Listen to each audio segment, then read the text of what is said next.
बिस्मिल्लाहिर्रहमानिर्रहीम। Dear students, ये poem number 13 है और first year English for FA FSCI काम डी काम। और ये पोइम जो है जॉन पीटर ने लिखी है और ये जापान के दो शहरों के मतलब है। यहाँ पर एटम बम गिराया गया था, हिरोशिमा और नागासाकी। और उसके मतलब ये tale of two city Hiroshima and Nagasaki. और ये टू सिटी उसको रिप्रेजेंट करता है। 6 अगस्त 1945 को हिरोशिमा पर अमेरिकी फ़ज़ाइया के ज़रिए एक एटम बम गिराया गया। ये पहला मौका था जब एटमी हथियार इस्तेमाल किया गया था। बम के ज़रिए तैयार करदा फायर बॉल ने शहर के 13 मुरबा किलोमीटर को तबाह कर दिया और इसके नतीजे में हलाक होने वालों की तादाद 1,80,000 थी। 1,80,000 लोग जो है वो और इस तबाही का मंजर इस पोइम में इस तरह है। In the storm of the shells, चीखों और तेज आवाज़ों के तूफान में, of arms, smoke and the drills, फौजी दस्तों, धुएं और फौजी मशकों के तूफान में, ऑल वर स्कैर्ड, तमाम जख्मी, जले हुए, बर्न्ट एंड अफ्रेड, और डरे हुए थे। Powerless and helpless were they made, वो कमज़ोर और बेबस थे। कमज़ोर और बेबस। 3 दिन बाद दूसरा एटम बम नागासाकी शहर पर गिराया गया, जिसमें 50,000 और 1,00,000 अफराद हलाक हुए। हिरोशिमा एक फ्लैट दरिया डेल्टा पर खड़ा है। धमाकों को महदूद करने के लिए कुछ पहाड़ियों या कुदरती खसूसियात के साथ बम शहर के मरकज़ पर गिराया गया। ये इलाका लकड़ी के रहायशी ढांचे और कारोबार के मकासद से भरा हुआ था और इन अवामल का मतलब ये था कि हिरोशिमा में मवात और तबाही ख़ास तौर पर ज़्यादा है। हिरोशिमा में आतिशबाजी ने शहर का 13 मुरबा किलोमीटर 5 मुरबा मील तबाह कर दिया। हिरोशिमा में लगभग 63% इमारतें मुकम्मल तौर पर तबाह हो गईं और बहुत से मज़ीद नुकसानात हुए। शहर में मजमूई तौर पर 92% ढांचे या तो तबाह हुए थे या धमाके और आग से तबाह हुए थे। हिरोशिमा में कुल मवाद के तखमीने का अंदाज़ा आम तौर पर 350 आबादी में से 1,00,000 से लेकर 1,80,000 या 350,000 के दरमियान है।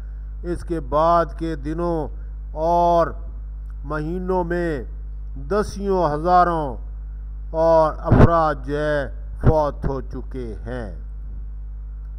नागासाकी के पहाड़ी जोग्राफिया और बमबारी की तवज्जो शहर के मरकज़ से दूर होने की वजह से बमबारी से ज़्यादा नुकसान सिर्फ वादी और अकामी और शहर नागासाकी के हिस्से तक ही महदूद था और दरियाए यूरोकामी के आसपास पहाड़ियों के ज़रिए होने वाले धमाके से नागासाकी बंदरगाह और तारीखी ज़िला का मरकज़ बच गया था। इसके बावजूद जौहरी बमबारी तबाहकुन साबित हुई। नागासाकी की तकरीबन 22,722 या 22.7% इमारतें आग के लपेट में आ गई। लेकिन हिरोशिमा से हलाकतों की तादाद कम थी। नागासाकी से हलाकतों के अंदाज़ों का अंदाज़ा ये है आमतौर पर लगाया गया है 50,000 से 1 लाख के दरमियान अफराद जो है वो हलाक हुए। बहुत से लोग फ़ौरन ही दम तोड़ गए और दूसरे अताबकारी अनासर के नतीजे में आहिस्ता आहिस्ता अजियतनाक तौर पर हलाक हुए। Woeful were all the hills, तमाम पहाड़ियाँ अफसुर्दा थीं। Wasteful were all the grills, तमाम चूल्हे ठंडे पड़ गए। None to share their moans, उनकी आहों में शरीक होने के लिए कोई न था। नन टू लिसन देयर ग्रोन्स, और उनके गम करने वाला कोई नहीं था। द फ्लेवर्स, फूल और जाके सब खत्म। ऑल स्मैश्ड और burnt, crushed and all dashed, जले हुए, मुसीबत के मारे हुए, सब बर्बाद और तमाम मुसीबतों से गुजर गए। And all pass through the grind, leaving there nothing behind, और अपने पीछे कुछ न छोड़ते हुए हर चीज तबाह। कोई आंख न देख सकी, no I could look.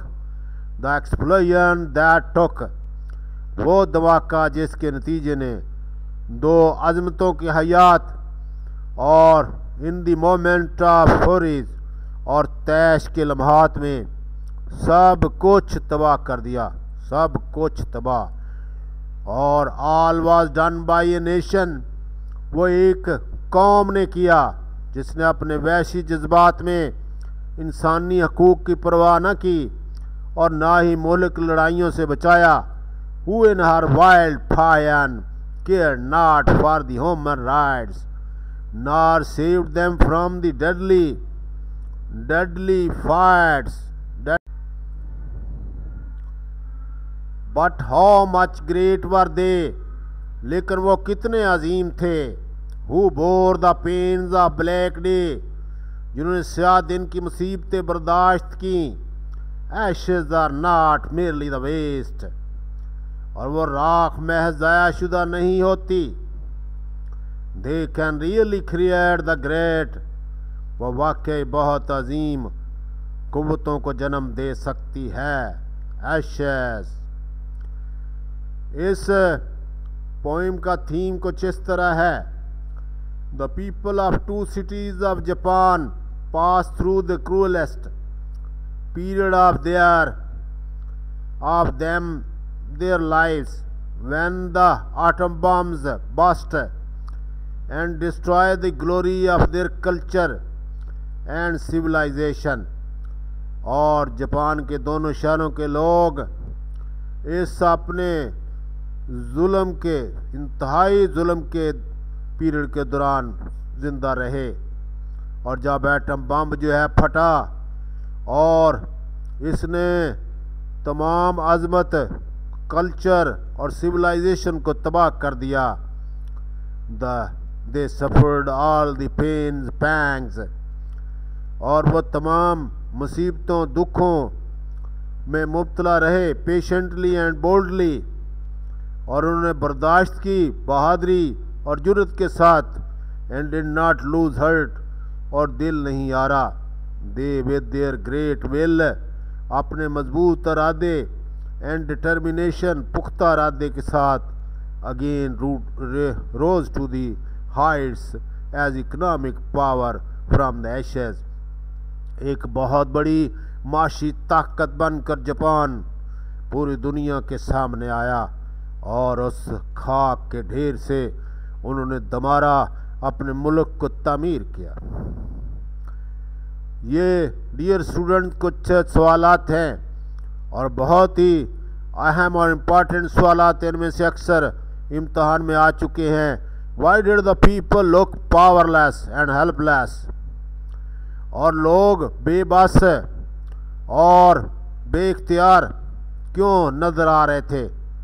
The people looked powerless and helpless because they were not equipped with the weapons to fight against their enemy.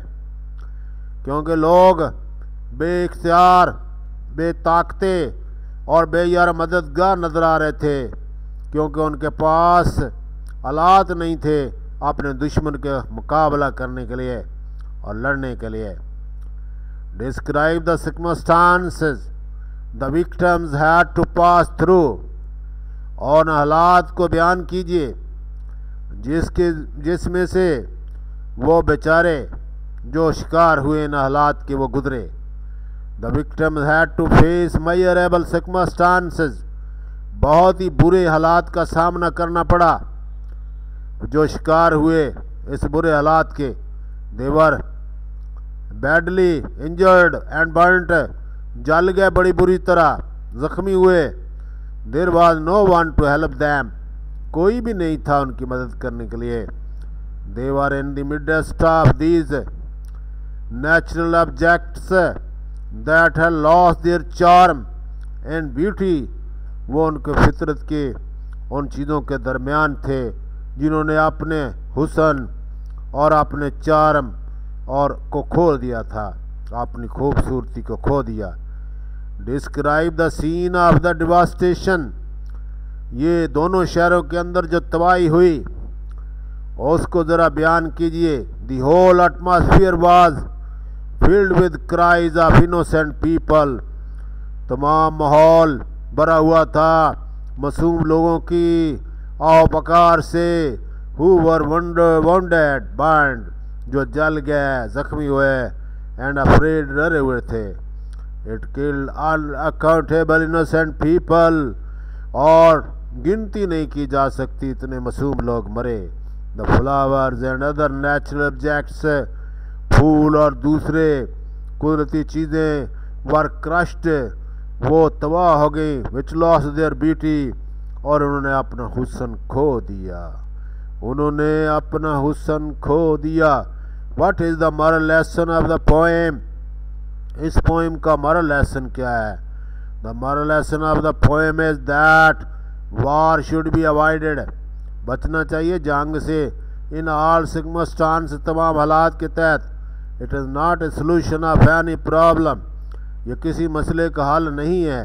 It's spread destruction not peace. ये तबाही लाती है और अमन नहीं लाती. Therefore nations should control their fire of anger and violence. लोगों कौमों को अपना गुस्सा काबू में रखना चाहिए और इस जंगो जदल से बचना चाहिए. ये हमें लेसन देती है. Please subscribe my channel, my dear students. You are so nice. Thank you very much. Take care and remember me in your prayers.